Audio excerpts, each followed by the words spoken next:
Welcome to The Explainer. Today, we're going to pull back the curtain on the science of sleep and unlock a really powerful secret. See, those 8 hours you might be tempted to sacrifice, they're actually your single greatest asset for productivity, for learning, and for your emotional well-being. All right, let's just dive right into this by tackling a huge, and honestly a pretty damaging myth about our nightly rest. You know, in our super busy, always-on world, this is a really common feeling, isn't it? That sleep is this kind of annoying thing we have to do. Something we need to cut short just to get ahead, to finish one more task, or, let's be real, watch one more episode. But what if I told you that entire way of thinking is completely backward? I mean, the research is crystal clear on this. Sleep isn't some passive, do-nothing state. It is, arguably, the single most productive and restorative thing you do all day.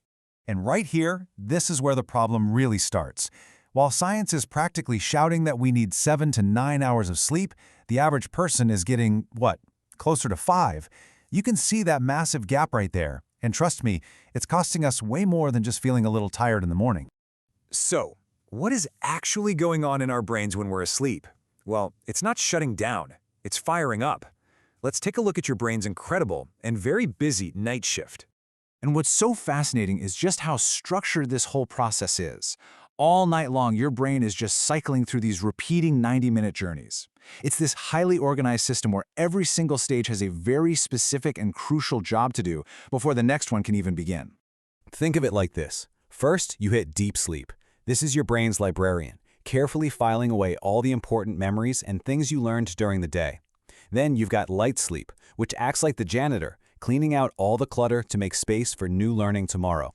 And finally, you get to REM sleep, your own personal therapist, where your dreams help you process emotions, solve tricky problems, and make all these amazing creative connections. So that's how it's supposed to work. But what happens when we cut it short? What's the real price we end up paying for incomplete sleep? And here's the crucial point. Staying up late isn't just about feeling a little groggy. It's an active disruption.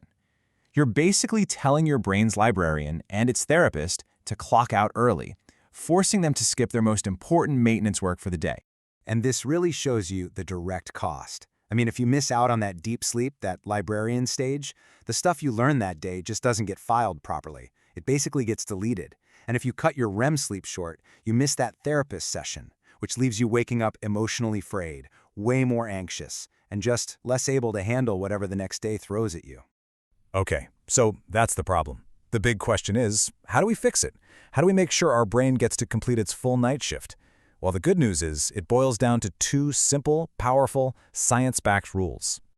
And the solution really isn't complicated at all. It just comes down to mastering 2 powerful environmental triggers. Basically sending a really clear signal to your brain that, hey, it's time for some high-quality restorative rest. So the first rule is all about darkness. When you stare at bright lights from your phone, the TV, or even just bright overhead lights late at night, you're suppressing a key sleep hormone called melatonin. Your brain gets totally confused and thinks it's still the middle of the day. The fix? It's super simple. Just dim the lights and put those screens away about an hour before you plan to sleep. All right, the second rule is coolness. To get into and stay in that deep, restorative sleep, your core body temperature actually needs to drop a little bit. And here's a fantastic biological hack for this. Take a hot shower or bath before bed. Now I know, it sounds kind of backward, right? But when you get out, the rapid drop in your body temperature sends this powerful signal straight to your brain that says it's time to sleep. So let's recap.